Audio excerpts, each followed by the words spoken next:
the incarnation, when God became man by putting on flesh, probably the most mind-boggling event in human history. Someone once said that Jesus was the only 200% being to walk the earth, and that he was 100% God and 100% man. Sounds like a superhero, but he totally did not make a superhero's entrance when he came to earth a little over 2,000 years ago in Bethlehem. Instead, Christ's incarnation was an absolute humiliation.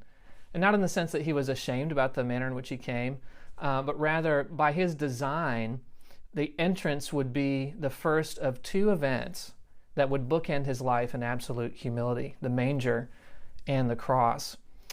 His example of humility through his incarnation invites us to follow in that same way. Paul says in Philippians chapter 2, in that famous Christ hymn, that for us as believers, we follow in his path of humility through a mindset. And he says it like this: "Have this attitude in yourselves, which was also in Christ Jesus, who though he existed in the form of God, did not consider equality with God as something to be grasped, but he emptied himself, taking on the form of a servant. And being found in appearance as a man, he humbled himself to the point of death, even death on a cross." That's the mystery of the incarnation, and it relates straight to the humility of Jesus. Now, historians have said that of Martin Luther's preaching, that he was the absolute best at Christmas time.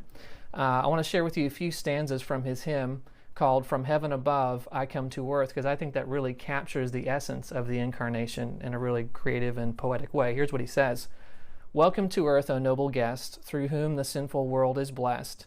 You came to share my misery, that you might share your joy with me.